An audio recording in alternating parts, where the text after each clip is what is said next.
من منظور قانوني، فبالتنون والتطبيق العادل للقانون القاصر كنديروا معاه مقتضيات مخففه او دائما في صالحه. كيف ما المحامي المتمرن، انا قاصر مهنيا ما عارفش، نفترض فانا الى حدود هنا شنو دار عليا في المجلس، ماشي في المجلس عفوا، في الجمعيه العموميه تمت اشاعه بانني اقترفت ناري جدار الى ان صارت كل تلك الاكاذيب حقائق. عرفتي مني كتسكت واحد الانسان كيزيد يزيد يزيد يزيد, يزيد في الطغيان ديالو، كيمشي لدرجه انه حتى مجموعه من الزملاء استعاروا ان ينوبوا عليه، ولا يعني لا الومهم في ذلك بالنظر لما جاء في مسامعهم من هول ما صوروا انني اقترفته. مزيان، مشينا لمحكمه السيناف، قدمنا مقال استئنافي، جاء الاضراب ديال الساده المحامون اللي اعلنت عليه جمعيه هيئه المحامين بالمغرب. الملف دخل المداوله، التمجيد مشيت شخصيا انا المتضرر، السيد الرئيس الله يجازيك بخير عطينا اجال ريت ما يجي الدفاع ديالي ضمان المحاكمه هذه راه ندوي قدامكم.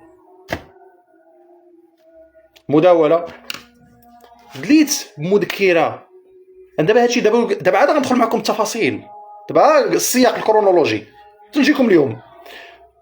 دليت مذكره تعقيبيه اثناء المداوله فيها وثائق خصهم يتناقشوا، وقلنا ودي راه اجراء بحث حنا ماشي مشكل، اودي لا الصاد ان حق يعني ان ثبت قطعا انني درت داكشي سيدي راه خاصني المتابعه الجنائيه، وانا كنقولها قدام النيابه العامه وقدام البوليس قدام كل شيء. الا ثبت هادشي اللي كاين هنا علاش باقي مخليني فوق؟ انا نقول لكم شنو كاتب صافي، كاين قرار تشطيب. غنرجع معكم الخروقات التي شابت، ركزوا معي مزيان. في قانون المهنه، وهذا درس اتقاسمه لا امليه من منطق الاستاذ على تلامذته حاشا والله، ولكن من منطلق شخص جرب وعاين فاضحت له يعني معلومات جد قويه في ذلك المجال. من شهر جوج وانا كنبحث في هادشي ديال التاديب.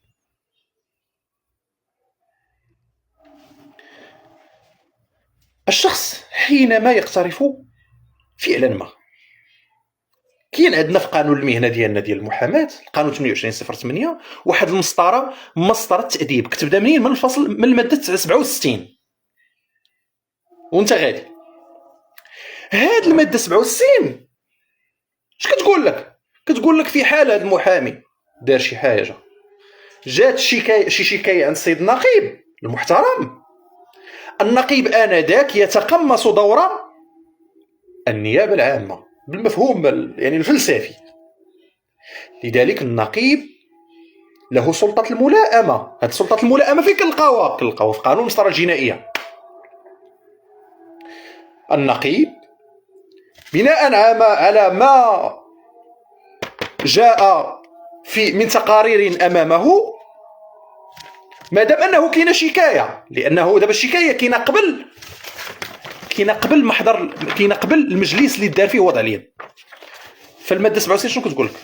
كتقول لك هاد الشكايه السيد النقيب خصو يصيفط لذاك المحامي المعني بهاد الشكايه يجاوب عليها انذاك، بناء على الجواب وبناء على ما وسائل الاثبات اللي غيجاوب بهم هذاك انذاك السيد النقيب تكون له سلطه الملائمه، يا اما في الحفظ يا اما في المتابعه. الى دار الحفظ النيابه العامه تطعن او الطرف المتضرر، ولكن ضمن انذاك شكون كيمشيو لغرفه المشوره، وغرفه المشوره كتردك. لذلك الماده 68 كتقول لك في حاله الاحاله من طرف المجلس، في حاله الاطار المتابعه من طرف السيد النقيب او الاحاله من طرف المجلس. مزيان، غتقول لي شنو هادشي علاقته؟ نقول لك اول خرق كاين هنا، السيد النقيب المحترم وردت في امام مؤسستك شكايه بتاريخ 27 كذا، كان حريا بك ان ترسلها لي كمحامي متمرن نجاوب عليها، وانا داك دوزني المجلس. هذا الخرق الاول ما كاينش، ماشي مشكل، نعتبروها سيدي ما شاتش. المجلس في الماده 69 في المحضر، في الماده ديال في التاريخ ديال 29 شهر فبراير، شوش غيقول وضع اليد. ولكن في المقرر في الصفحه 2 كاينه واحد العباره اللي خطيره تمس ضمانه المحاكمه العادله، ماشي عندها علاقه بالظلم ولا التصفيت، لا نقول. وبعد بسط الوقائع والاحداث من طرف النقيب، تمت مناقشه الوقائع والظروف والملابسات المحيطه بها من طرف اعضاء المجلس. وبعد التداول طبقا للقانون، فقد استقر رأي أعضاء المجلس على أن الأستاذ أمين المحامي المتمرن يكون قد قام بتصرف مخالف للمهنة. تقول لي شنو هو مظهر الخطورة فهنا؟ يعني نتوما ب 29 شهر 2 صافي راه تكونت لكم فكرة بأنني بالفعل درت. يعني دابا كقاضي كونتي واحد الفكرة بأن فلان أي دار صافي، واخا بلا ما سمعتي لي، ما سمعتي وسائل الاثبات والو، اذا دار. اذا قرينه البراءه مشات هنا. تقول لي شنو علاقه المجال التاديبي بالمجال الزجري؟ قرينه البراءه من افعال سواء تكتسي طابعا يستحق التاديب او طابعا يستحق العقاب. انا المتابعه الافعال اللي متابع بها عندها صبغه جرميه، راه خاصني دابا نكون في الحبس، راكم معكم واقعي. لذلك هذا تكوين الواقعة هذا بين بأن للأسف الشديد المجلس الموقر يعني خرق قاعدة الحياد، خرق قانوني قاعدة الحياد في المسألة. واخ ماشي مشكل. استمعوا إلى الشهود. هاد الشهود من يستمعوا لهم، اسمحوا لي غنقرأ عليكم الإشهادات، ما نقراش بالألفاظ اللي كاتبين. الأستاذ كذا كذا الذي أفاد بأن الأستاذ أمين نصر بأنه كان حاضرا للواقعة، ومؤكدا أن المحامي المتابع بعد خروجه من مستودع الملابس، اسمع بعد خروجه من مستودع الملابس مزيان أزال بدلته المهنية. دابا هذا كيقول بأنه شافني مني خرجت من المستودع ديال الملابس، أنني لحت البدلة، أنني غير حيدتها، أزال بدلته مزيان. غنمشي لواحد الشاهد آخر يتعلق بالمسمات كذا كذا، وهي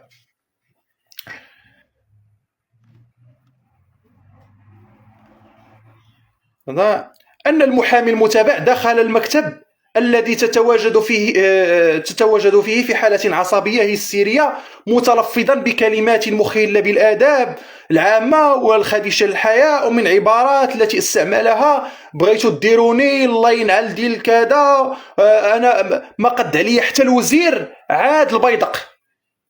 واسمعوا شنو. وأكدت أن المحامي المتابع صعد فوق المكتب الخشبي الخاص بالاجتماعات، وبعدها نزل محاولا أخذ كرسي دون جدوى، ثم شوف دابا هادشي قاعد تقول لك في المكتب، ثم نزع البدلة المهنية ورماها على الأرض. دابا شوف، ستوبيو معايا، هادي ستوبيو. واحد قال بأنه تشافني خرجت من القاعة عاد حيدت البدلة، غير حيدتها. هادي كتقول أنه راه شافتني مني كتبغى في المكتب حيدت البدلة. ماشي مشكل، مازال هادي شويه اللي جاي هو اللي كبير. واخا كلهم كيأكدوا نفس تقريبا، دائما تناقض كاين. واحد كيقول لهم انا راه ما شفتوش، واحد كيقول لهم انا قلت المشتكى به انني باغي نقتلك كلاما فاحشا، وان دابا الكلام اللي كيبغيو يلصقوا لي انا في المؤسسه ديال النقيب اللي كنحترمها، اي مؤسسه نقيب كنحترمها، كل واحد واش كيقول ماشي نفس العبارات. دابا مني كنتو في نفس الواقع وفي نفس المكان وفي نفس الزمن، وكل واحد واش سمع في ودنه في العبارات. ما يمكنش. هذه كتقول الشاهد الاول انه شافني خرجت من القاعه على حية البدله، وكاين فيهم اللي ما ذاكرش واقعه ديال الصعود فوق الطاوله، وكاين اللي ذاكرها. كله شنو شاف؟ شنو شاف؟ علما انه نفس الزمن، راه ماشي بقينا كنضاربوا نهار كامل المعركه ديال احد هذه، راه مولا سنه فقط استمرت تقريبا 5 دقائق. دخلوا الزملاء، جا عندي الاستاذ المحترم، سمح لي استاذ انا غنجبدك بالسميه، الاستاذ المحترم اللي عزيز عليا بزاف، اللي وقف معايا بجنبي وما تخلاش عليا، الاستاذ البوزادي الله يجازيه بخير، خرجني عطاني قرعه الماء صافي سلمت. فاذا بي غنجي غنلقى وقائع اخرى، ماشي مشكل حتى لهنا ماشي مشكل، نعتبروا دابا كنخربق. واخا الماده مني داروا وضع اليد، مسطره وضع اليد، قبل ما يستمعوا ليا انا في المقال الاستئنافي ديالي قلت ودي بلاتي مناقش المراحل. مني درت وضع اليد الماده 69 شنو كتقول؟ ركزوا معايا دابا، راه شوف انا الزملاء كتصنتوا فينا. يمكن لمجلس الهيئه ان يضع يده تلقائيا. هذا اللفظ تلقائيه تفيد عدم وجود شكايه سابقه. تلقائي يعني ما كاين حتى شي شكايه اجي ندير، مادام انه كاين شكايه خصنا نمشيو للماده 67. هذاك الشيء ديال الشكايه سيدي نسمح فيه الله ماشي مشكل، كنخربق. يمكن لمجلس الهيئة أن يضع يده تلقائيا على كل إخلال بالنصوص القانونية أو التنظيمية أو قواعد المهنة أو أعرافها أو أي إخلال بالمروءة أو الشرف، ويجري المسطرة التأديبية في مواجهة المحامي المعني بالأمر مباشرة. ركزوا معايا. قال لك هذه المادة 69 قال لك المجلس الهيئة لا دار وضع اليد كيجري المسطرة التأديبية مباشرة. واش المشرع قال في المادة 69 ويحال على المجلس تأديبي مباشرة؟ لا، لأن الإحالة على المجلس هي حلقة من الحلقات ديال إجراء المسطرة التأديبية. خير دليل لأن المسطرة التأديبية منين كتبدا؟ من المادة 67. شنو هي ديك اللفظ مباشرة؟ يعني ما غنمشيوش للمادة 67. اش غنمشيو غنبداو من 68. علاش؟ لأن 68 تتعلق بضمانات المحاكمة العادلة.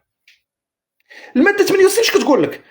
حقا شوف، ويجرى المسطرة التأديبية في مواجهة المحامي المعني بالأمر مباشرة. ماشي من سماها لماها، راه ما يمكنش واحد المتهم من الزنقه نديو المحاكمة. هذوك الآليات والمؤسسات ديال التحقيق علاش من الغاية منهم؟ مثلا في المزال الزجري مؤسسة النيابة العامة والمؤسسة ديال القضاء التحقيق شنو الغاية منهم؟ هي التثبت من وقوع واحد الجرائم، وآلية من آليات بحال القضاء التحقيق هو من المطلب اللي جات فيه هيئة الإنصاف والمصالحة أو الدين ديالو قضاء التحقيق حتى في المحاكم الابتدائية. علاش؟ باش نشوفوا نزيدوا نحققوا أكثر. فهاد في المادة الاجتماعية في المادة 62 الأجير إن اقترف مثلا خطأ جسيما راه ماشي يجي يطردوا، راه كاينه مسطرة الاستماع وخصك تحط ويسوة بها. راه ماشي هما في مهن وحنا في مهن واللي حنا نفترض فينا اسياد القانون سنخرق القانون. ما يمكنش. يحضر المحامي المتابع شخصيا امام المجلس للاستماع اليه مؤازرا بمحاميه المختار عند الاقتضاء. شي اللي جاي هو اللي كبير، انا دابا كنسخن. عند الاقتضاء اذا لم يستجب لا الماده 68 في حالة المتابعة من طرف النقيب أو إذا ألغت المحكمة استئناف قرارات الحفظ يجري المجلس تحقيقا حضوريا مع المحامي المشتكي ويتولى على ضوئه تكييف. أنت أول حاجة شنو خص يدار؟ مني غديروا لي المسطرة التأديبية مباشرة، يعني ما غنمشيوش للمادة 67 نبداو نترادوا في الشكايات والحفظ وكذا، غنمشيو للمادة 68. أول حاجة خص يتعين واحد المحقق سواء فردي سواء تحقيق جماعي، والنظام الأساسي ديال الهيئة راه نظم هذه المساله مزيان، اصغرهم سنا وكذا ومسائل غير ذلك مزيان. اول حاجه كنقول خص دار اجراء مسطره التحقيق. من مورا اجراء مسطره التحقيق يتم تكييف الوقائع، عاده كنصيفطوا للاستدعاء، لان ما يمكنش تصيفطني للمجلس وانا ما عارفش راسي شنو هما الافعال اللي متابع بهم، واش قاتل؟ واش شافر شي وديعه مثلا؟ واش مدخل شي تليفون شي مؤسسه سجنيه مثلا؟ خصني نعرف راسي شنو داير. واش شافر شي وديعه؟ واش دخل في شي شبكه ديال السمساره في المحكمه الزجريه؟ خصني نعرف شنو داير مثلا. حنا كنقول مثلا، ولنفترض مثلا كون لقيت في المتابعه بانني عندي تليفون دخلته للحبس، دخلته شي سجين، يا الله واش غنقول هذيك الساعه انا؟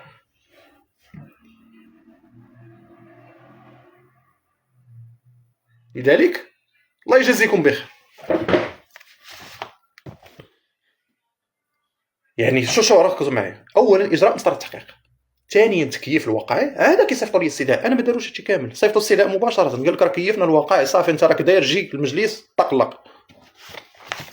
حضرتي سا طيب الله يعاون، احترمكم مزيان، ولكن انا من حقي ندافع على راسي، لانه انا رمت، اقسم بالله انا رمت شي لداخل ديالي، انا رمت.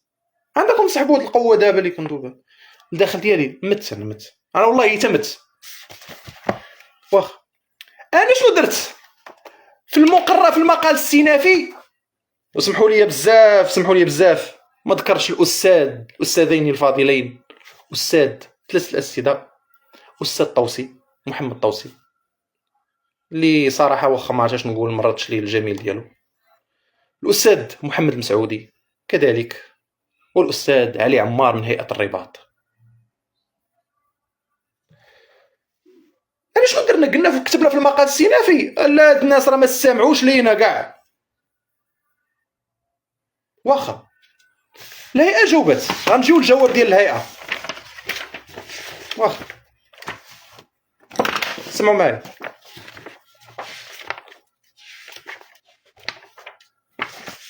صفحة 5 من الجواب على المقال الاستئنافي، حيث إن المجلس لم يضع يده على الوقائع إلا بعد أن استمع إلى المحامي المتمرد. هايا يعني دابا اش كتقولوا؟ يعني قبل ما ديروا وضع اليد استمعتوا ليا مزيان.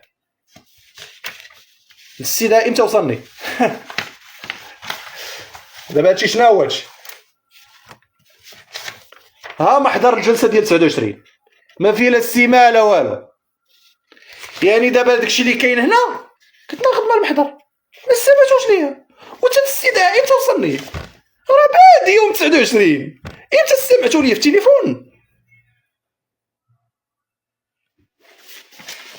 واخ يعني دابا غير هادشي اللي قلت دابا يقتضي القول ببطلان هذا المقرر، مادام ان هاد السيد ما متعتيش بضمانات من ضمانات المحاكمه العادله اللي هي اجراء تحقيق.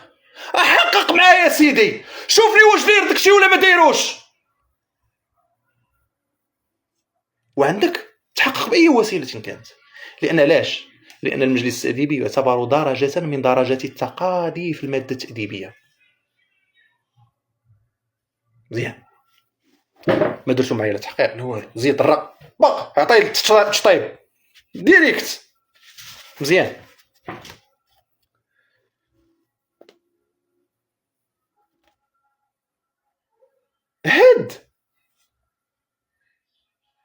هاد المقرر اللي صيفطوه لمجموعه من الزملاء وصيفطوه في الواتساب وتشهير وصيفطوه لواحد الصحفيين كيشهروا بيا، ماشي مشكل. انا واحد الصحفي سدير في الفيسبوك ناسات، راه نشروا شحال هادي، التقيت فيك وجه الله وعلى قبل مهمتك ما بغيتش نتابعك، قسما بالله هذاك راه معطيات ذات طابع شخصي، كتحب راسك راه مدرك السميات، داكشي اللي قراو لك ما عرفتش شي موقع ولا. ولكن انا كنحترم الصحفيين واتقيت فيك وجه الله، ما ندير بك لا شكايه لا والو. وانا كنقولها لك انا ما رضاش على نفسي ندخل شي واحد الحبس ولا نطلب شي تعويض ولا شي حاجه. هذا المقرر اش كيقول؟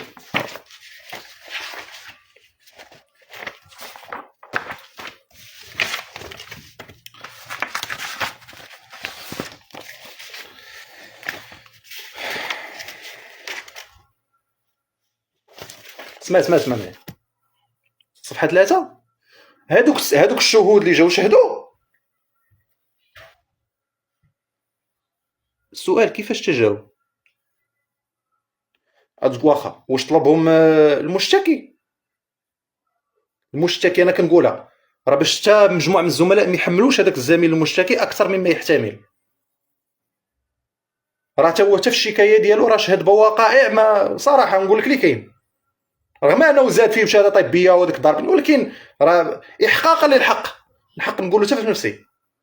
المشكل مع ناس اخرين، هو ما قالش الشهود، ما عطاش هذوك الشهود.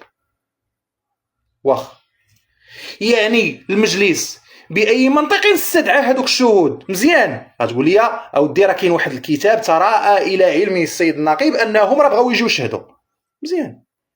كما تم توجيه الاستدعاء الى المحامين الذين يكونون قد حضروا الوقائع. دابا بغيت نعرف كيفاش وجهتوا لهم الاستدعاء باش عرفتوهم هما وقعوا الوقائع، لان الملف التاديبي هو الابرام، راه ما فيش شي كتاب ولا شي حاجه. دابا علاش ما صيفطوش مثلا لشي استاذ فلان جي حضر انت؟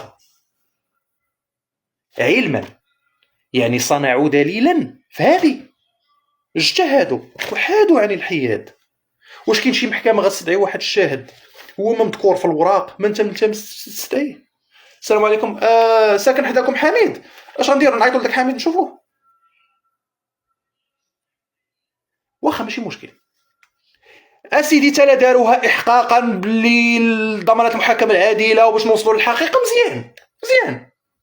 ولكن علاش انا من نلتمس استدعاء الشهود ديالي؟ ماشي شهود ديالي، شهود على الواقعه. قوبل الامر بالرفض، ماشي بالرفض، بالتجاهل.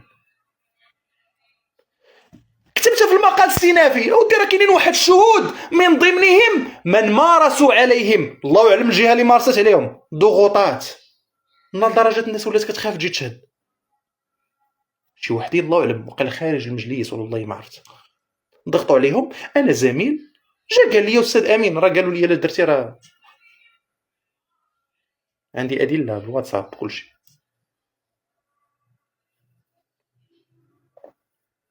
واخا جا الاستاذ البوزادي قال لهم شوف الله يجزيكم بخير هذوك الوقائع راه ما كايناش، راه الزميل بالفعل كان الكلام بكلام النبي مع المتمرن بشكل متبادل فقط، ما هان مؤسسه ما طلع فوق الطبله، ما دابا منطقيا انا علاش انا مع واحد غنبدا نقول ليه النقيب والوزير وكذا؟ هادو راه فاعل ليك هادشي اللي كيدير، عرفتي بحال ما نقولش شي حاجه صدق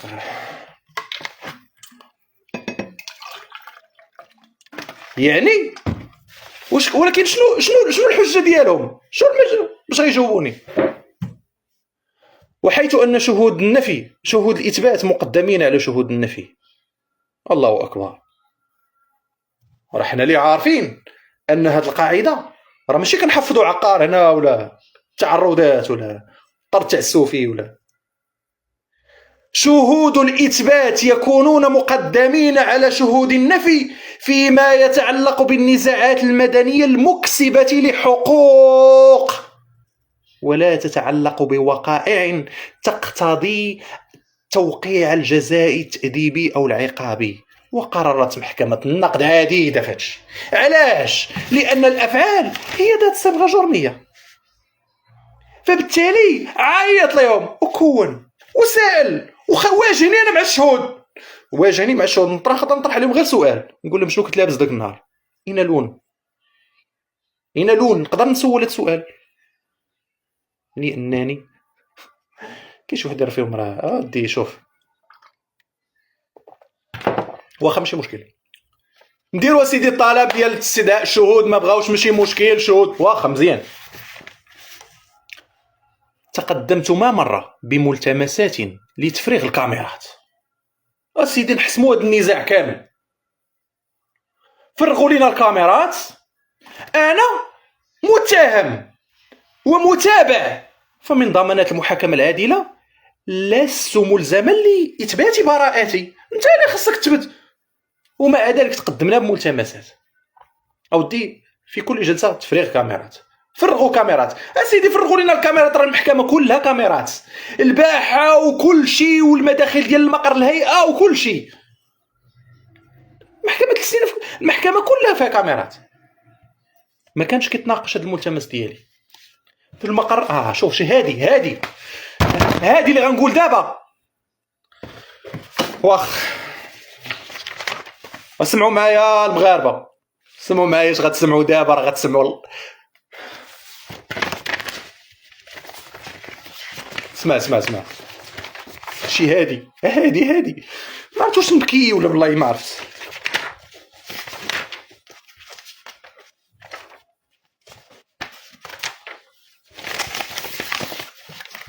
سمعوا معايا مزيان اش غتسمعوا دابا. الصفحه 10. دابا انا في المجلس ديما كنت كنقدم ملتمسات، ودي الله يحفظكم فرغوا لنا كاميرا. راه انت السيد نقيب، راه مؤسسه، غدو مع رئيس المحكمه يعطيكم التفريغ، نشوفوه درتي اياه طيب سير بحالك، ما تصلحش لنا في هذه المهنه، ماشي مشكل. اش كتبوا في المقرر؟ شنو جا فيه؟ انا اخاصم المقرر حيث انه فضلا عن ذلك فإن الكاميرات المثبوتة في مرافق المحكمة وكواليسها قد سجلت كل الأحداث، وفضل المحامي المتابع عدم إعادة قراءتها عليه. مزيان، يعني دابا المقرر قال بان الكاميرات راه هما، حقاش انا اول حاجه وجيت بها قالوا لي الكاميرات راه كاينين، قلت لهم صافي جيبهم. يعني دابا انا اللي فضلت عدم اعاده قراءتها عليه، يعني راه قراوها غير ما انا ما بغيتش اعاده قراءتها عليه. مزيان ياك حتى لهنا مزيان. واخا في المقال السينافي قلت لا، انا اللي كنت كنطلب تسجيل الكاميرات يتفرغوا وما عنديش مشكل، عارف راسي ما ديرش، جيبوا لنا تفريغ كاميرات واستدعي الشهود ومرحبا. السيدي الا ثبت انني درت هذا الشيء راه بيني وبينك راه ما خصنيش نبقى، راه خصني نمشي نتعالج. واخا انا كتبت ليهم في المقال السينافي، نقرا لكم العباره اللي كتبت.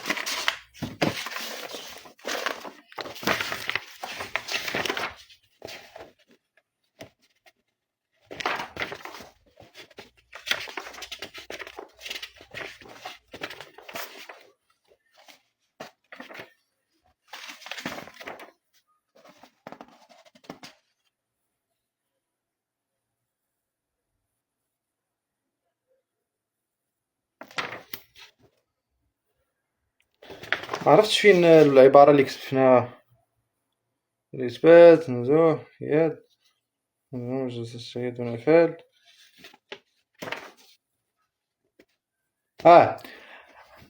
وأن العارض هذه أنا عبر أكثر من مرة عن رغبته في تفريغ الكاميرات، وكان مانعه الوحيد هو عدم قدرته لفرض مهمة التفريغ على الجهة المعنية، بل ناشد مجلس الهيئة للقيام بذلك. وفي الملتمسات قلت ودي إجراء بحث وتفريغ كاميرات. دابا سمعوا معايا مزيان. المقرر قال لك فضل عدم إعادة قراءتها عليه. جات أنا عن طريق الدفاع قلنا لهم لا، بغينا التسجيلات. اسمعوا معايا الجواب ديالو. عرفتي شوف الصفحة 8. حيث إن عدم الاستجابة لتفريغ الكاميرات من طرف المجلس، هما كيقولوا إن عدم استجابة لتفريغ الكاميرات من طرف المجلس قد جاء المقرر معلنا بشأنه. ما كاين حتى تعليل، وما ذكروش بانني انا بغيت كاميرات وهما رفضوا، بل قالوا هما اللي بغاو يعطيوني اعاده قراءتي عليا وقلت لهم لا. حيث ان عدم استجابه لتفريغ الكاميرات من طرف المجلس قد جاء المقرر معلنا بشأنه، لان محتويات الكاميرات تشمل ليس فقط الوقائع المنسوبه الى الطاعن، بل تمتد محتويات الكاميرات الى وقائع اخرى لا يجوز الاطلاع عليها الا بشروط، كما ورد في القانون حمايه المعطيات الشخصيه. مزيان. كما ان المجلس لا يصنع الحجه لهذا او ذاك، تعيطوا لواحد الشهود وما نلتمسهمش باش تصنعوا لي دليل، ومني نقول انا استدعيوا الشهود ديالي لا، ومني نقول لكم تفرغ الكاميرات في الاول تقولوا بان ما هو وصف الشخص الذي يقول الكلمه ونقيضه. وانا اتحدى مجلس هيئه المحامين بالدار البيضاء يجيبوا لنا تسجيل كاميرات ويذيعوه في القنوات العموميه. ولا تبت بانني داير هذا الشيء، انا خصني نمشي للحبس. لان علاش ما يطبقش عليا القانون الجنائي؟ واخا غتقول لي يا امين شنو هما الوسائل ديالك، وسائل الاثبات ديالك؟ درت طلب في الاوامر المختلفه في اطار الفصل 148 الى السيد رئيس المحكمه الابتدائيه الزجريه لتمكيني من ما هو مخزون في الدي في ار في الكاميرات. خلصت عليه، لان تسجيل الدي في ار راك احتفظ بالتسجيلات، ما عنديش مشكل. لان في الاول انا اللي كنقول لكم ملتمسوا، في الاول وليتوا كتقولوا نتوما قبل بالرفض، درتو غير مؤخرا باش ما نكذبش. ولكن علاش؟ لان انا كنت دائما كنتمسها في المجلس، وراه الاستاذ الطوسي شاهد عيان على ذلك. دائما كنقول بجيبوا لنا التسجيلات عباد الله ونشوفوا غير واش الشهود كانوا ولا ما كانوش. واخ يعني شوف الى جلاله الملك، الى جلاله الملك اللي كنحتميو به، الى المؤسسات، الى المجلس على السلطه القضائيه، الى رئاسه النيابه العامه، الى كل المؤسسات الدستوريه والحقوقيه والسياسيه والمدنيه، الى عموم الشعب المغربي، الى كافه الساده النقباء والرؤساء والنقباء، الى كافه زملائي. مقرر الهيئه كيقولوا بانني انا فضلت عدم اعاده قراءتي عليه، بانهم بغاوني، وفي الجواب يقولون بانهم لم يستجيبوا لها بالاقرار. دابا هذا تناقض. دابا شنو اللي غتخلي واحد الحاجه يتناقض عليك؟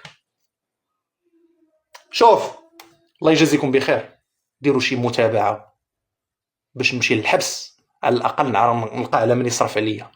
ياك ذبحتوني صافي كملوا، والله الا كملوا. وكاين جوج اشهادات ديال زميلين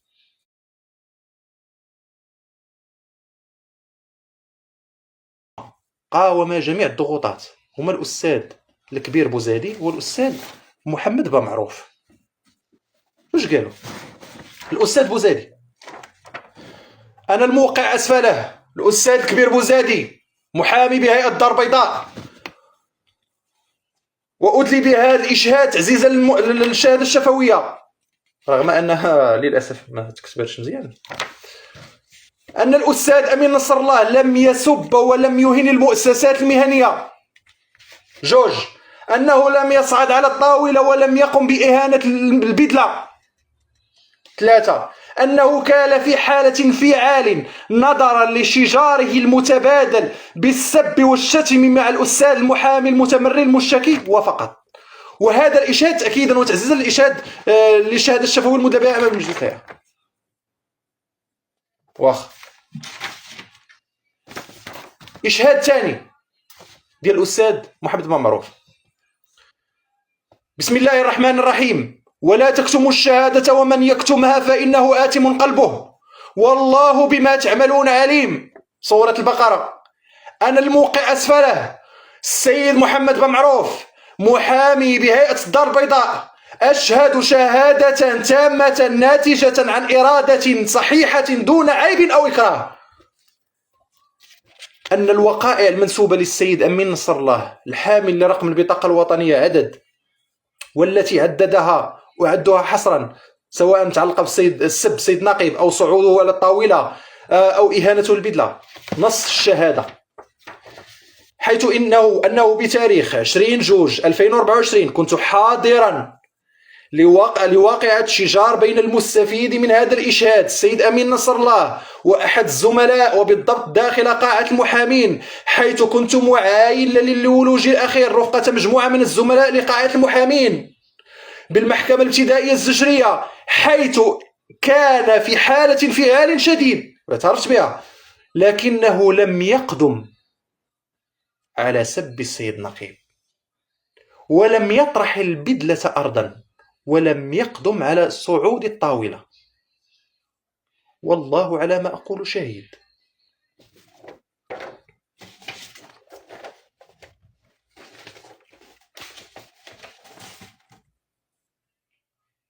اذا شنو؟ واش نحرق راسي؟ حياتي تدمرت، حياتي تدمرت، تعب ديال سنين عباد الله. انا ما كلامي غير موجه للنقيب ولا المجلس ولا القضاء، موجه لواحد الفئه معينه. واش ما راعيتوش الله؟ واش ما كتخافوش من الله عباد الله؟ الا تخافون من شخص اقسم الله بنصرته ولو بعد حين؟ واش ما كتخافوش؟ واش اصاحبي ما كتخافوش من الله؟ انا لا شيء، انا سيدي راه حكا فيه العياقه بغيت نعرف انا شنو هي مفهوم العياقه. كندوز محترم قدام الناس، السلام عليكم السلام، كنمشي نقضي غلط، ما كنجلس مع ناس فقهاوي ما كذا ما كذا، ما كنقول انا ما كانا لا كيسحب راسو باغي يدير لينا تنسيقيه هنا كيف ما قال واحد. شنو تنسيقيه غندير لك اسي محمد؟ انا راه خدام باغي طرف الخبز ونمشي جنب الحيط وغادي داخل سوق راسي، ما كناضل ضد فساد، ما كناضل ضد محاكم، والو بخير. كتقولوا لينا في الندوات كونوا اقوياء، فرضوا شخصياتكم على القضاة، داكشي كنحاولوا نديروا داكشي ولكن بسذاجه. فاكتشفنا في نهايه المطاف ان الكتاب الضبط والقضاة نجد فيهم ما لم نجد في الزملاء من خير وموده. شنو هو مفهوم العياقه؟ حكا ورا نهار نجح في امتحان المحاماه بدل المبادئ ديالو. حتى شنو هي المبادئ؟ حتى وليت كنقول انا في الفيسبوك مثلا. واش نسيتو شنو طرا ليا في امتحان المحاماه؟ مني كانوا بغاو يتهموني بانني كنغش. واش كتصاحبوا هذه الاولى؟ نسيتو؟ واش عندكم ذاكره السمك وذاكره الذباب؟ عقلتو نهار اتهموني بالغش، لولا الطاف الله لكان عقلي ان يفر من مكانه. وجايبين مقرر حقا راه هدد واحد السيده بالقتل. تخيل، وهذه اول مره غنعاودها. داخل الامتحان فتره صباحيه فتره الزواليه، وكانت معايا زميله شيماء عباد. منذ الدخول وانا كنتسب، عرفت راه الامر غيتعلق بالاستفزاز، انا جاي باغي نضبط نفسي داك النهار. داز الفتره الصباحيه مزيان، ماشي مشكل، مشيت وثلاث ايام الاخر والله ما ناعس، لانني كنقول المغاربه كلهم انظارهم معايا ناري عندك ما ندير والو. دخلني واحد الوسواس، غير فيتامين سي والقهوه، فيتامين سي والقهوه. مشيت للحي الجامعي السويسي، خديت فيتامين سي وقهوه، رجعت. تخيل جوج فيتامين سي في نهار واحد. غير خدام في القاعه شويه غيدخل السيد الوكيل العام الملك، غيدخل المدير نائب مدير الشؤون المدنيه اللي ولا هو مدير الشؤون المدنيه دابا، غيدخل المدير المعهد للقضاء، ويدخل الكاتب العام ديال وزاره العدل بطبيعه الحال في اطار الدوريه التفتيش مزيان. غينوض واحد انسانه، استاذ هذا راه كينقل.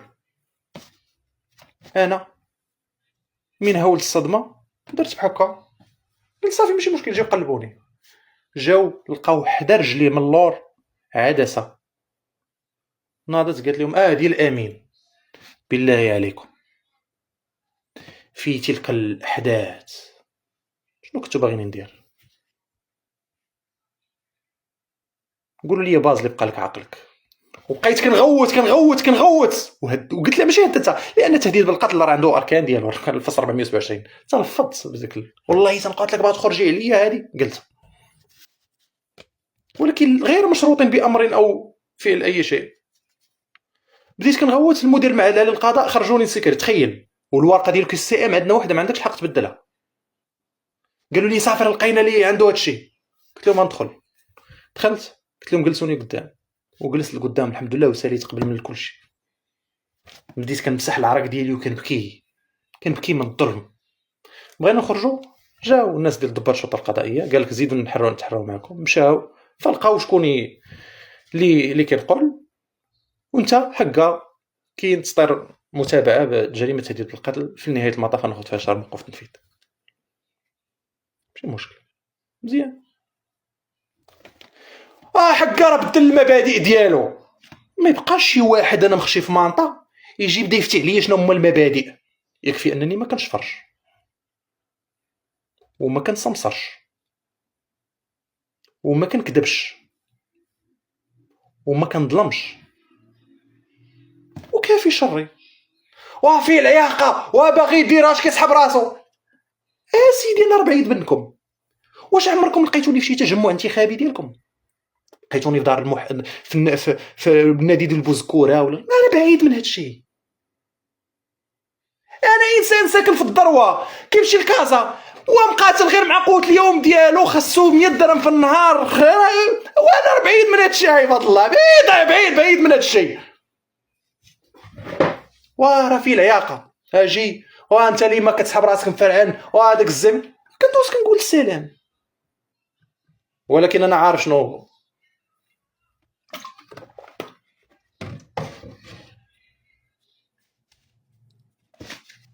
واش مثلا نفترض امين نصر الله مثلا دخل دار شي تليفون دارو في صدرو ودخلوا لشي سجين. يلا لنفترض مثلا امين نصر الله شد شي شيك وزور فيه دار فيه توقيع ديالو. لنفترض مثلا ان امين نصر الله ضبط مثلا في شبكه ديال السمساره. هذيك الساعه كانت من حق شطب. ولكن ان يتم التشطيب عليا بواحد الوقائع انا لازلت كنقول ما دايرهاش. والفيصل فيها انت انا شوف انا راه ماشي كنتقوى على الدوله، راه ولا واحد المنطق مريض. شكون باش مريض؟ شوف لي قاري الشيخ والمريد ديال عبد الله حمودي في السلطويه غيعرف هاد الناس علاش كتخاف من داك الانسان الذي يخرق قواعد السلطويه. لان ثقافه الشيخ والمريد والطاعه وكذا ديروه في شي مجال اخر. حنا في المحاماه النوبل المحامي لا يخاف احدا ولا يهاب احدا. وراه سبب زراعه الرعب في الوسط المهني انتم وليتو كتشوفوا كلشي كيطاول على المحامون، في حين ان المحاماه هي رساله نبيله وقواعدها قواعد الفرسان. النقيب، المجلس، المحاكمه، في الفلسفه ديال المجلس راه حاضره من الفلسفه ديال عندنا درجات النقيب، العميد. المحامي لا يخاف احد. واش غنولي انا اللي محترم راسي وما كنمشي نقول لحد اعطيني باش ولات فيا العياقه؟ اذا هلا كانت العياقه غير هي هذا الشيء فانا فيا العياقه. الا كانت العياقه هي انك تكون محامي وتحافظ على الطهاره والنبل والسمعه والشرف والكرامه ديال المهنه ديال البدله فانا فيا العياقه. واللي كيعتقد بانني مني دخلت المحاماه حسيت براسي فكنقول لي حسيت براسي.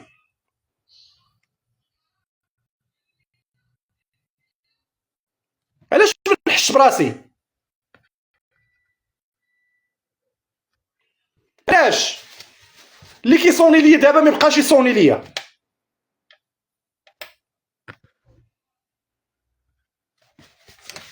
راه مهنه المحاماه هذه راه تقاتلت على عمري كامل. عرفتي شحال قريت وشحال حفيت وشحال سهرت الليالي وشحال لخصت وشحال ضحيت وشحال صبرت. قلت لا ما نخدمش في الشركات نمشي نوجد تجي في الاخر. لذلك انا اقولها تحدي امام مجلس الهيئه مع كامل الاحترام للساده النقباء والاساتذه ومن بينهم الاستاذه خديجه بن داود. صراحه انسانه رائعه يوم المجلس راه بدات كتبكي. الساده خديجه من داود داكشي اللي دارتو معايا هاد المرحله كامله من مواساه ومن كذا وحلول، الله يجازيك بخير دون الاساءه لاي عضو. كل واحد ماشي مشكل، مشكل، ولكن مشكل هو تجردني من ضمانات المحاكمه العادله. المشكل هو ان تقول القول ونقيضه.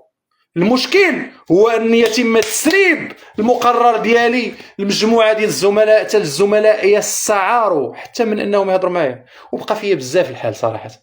والله الا شوف دابا جيت باش ندوي اصدقاء كنت كنصحابهم اصدقاء، ولا واحد الوقيته يستعار انه تيوقف معايا ولا يكتب شي كومونتير ولا شي حاجه، في حين انا دافعت عنه لكي يصبح محاميا.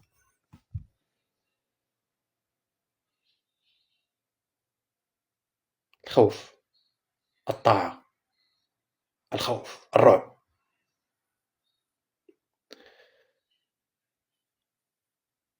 إذا جار الوزير وحاجباه وأسرف قاضي الأرض في القضاء فويل فويل فويل لقاضي الأرض من قاضي السماء. ودي ما قلتهاش على القضاة بطبيعة الحال، دا مثال كيتقال. مقولة لامرأة هددها شخص وقتل إحدى أبنائها فقالتها: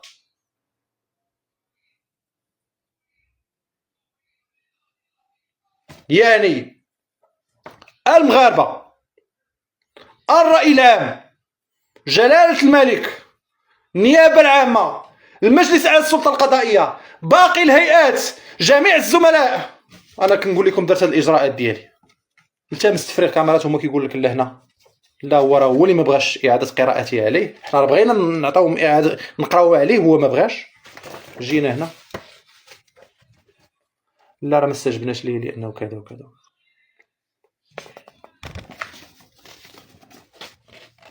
من تناقضت أقواله سقطت حججه. هاي من تناقضت أقواله سقطت حججه.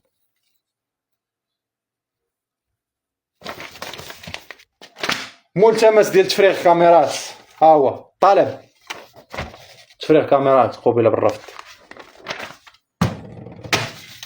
إشهادات ديال زملاء، وراه كاينين بزاف الزملاء باغيين يجيو يشهدوا، راه كاينين متمرنين كانوا حاضرين باغيين يجيو يشهدوا، كلشي كنا غادي نجيبو في محكمة السيناء، ولكن للأسف دخلت المداولة. لذلك أنا أقولها بعد كل ما سمعتم،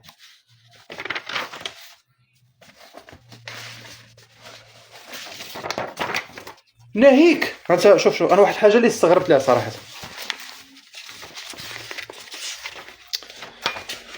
عمري شفت انا صراحه انسان واخا كيكون قاتل مغتصب الحكم كيكون فيه الحياد، تلقى افعال الوقائع تطبيق القانون صافي. عمري شفت شي مقرر كيعايرك. نقرا عليكم شويه.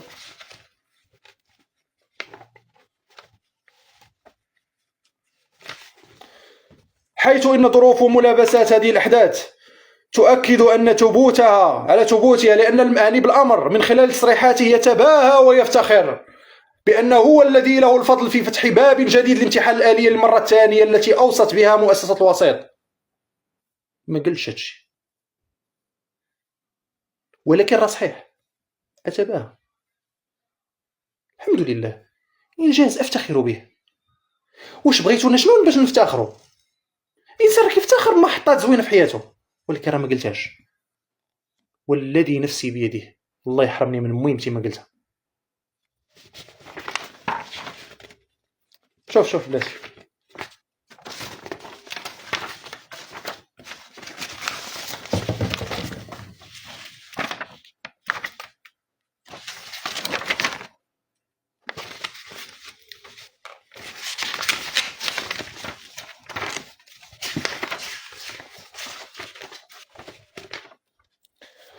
دابا دوك تناقض الشهود اللي وحده كتقول بانني شافت واخ، والاشهادات اللي عندي والكاميرات واخ، واذا كان ما اقترفته فقط يصح تقول طيب مرحبا. ولكن راه عندنا وقائع بزاف، مو بزاف مو بزاف. راه انا باش تعرفوني، شوف ولد الناس، عندي قرارات ديال المجلس ديال مجموعه من الناس كون بغيت نكتبها في المقرر ونقولها دابا، ونقول لن اسيء لهم.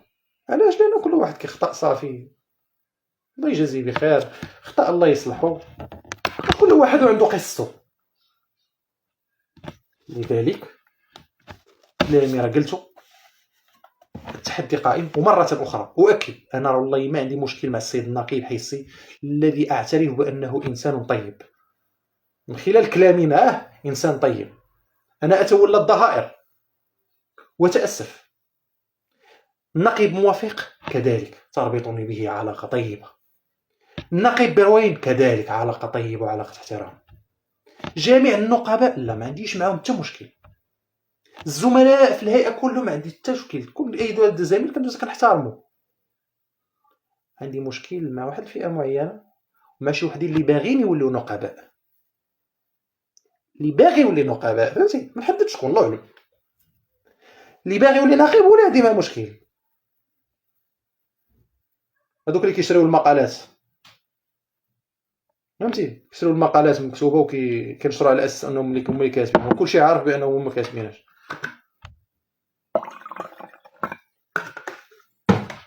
ما بقى ديما نخسرها، راه ما يضر الشاة تسلخوها بعد ذبحها. السلاخ لا بقيتي ما تسلخ، والله ما تصوروا مني حاجه. الحبس مرحبا، الله يرحم الوالدين لما ديروها. خليني نمشي نضرب واحد شويه الحبس باش نمشي نرتاح تما شويه ونلقى لي يصرف عليا، لقاش وليت نحشم نقول لوالديا عطيوني كذا.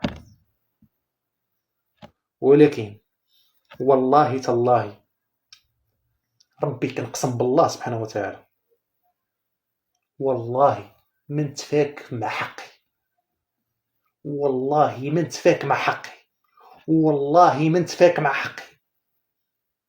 راه شوف هاد العبد الضعيف، راه ربي خلق فيا ضعيف، انا ضعيف لا شيء، ولكن والله واخا يبقى العرق الاخر يتنقطعوا معاكم. هذا ما كاين، مازال هذه غير بدايه المعركه، فلنا لقاءات اخرى. تحيه.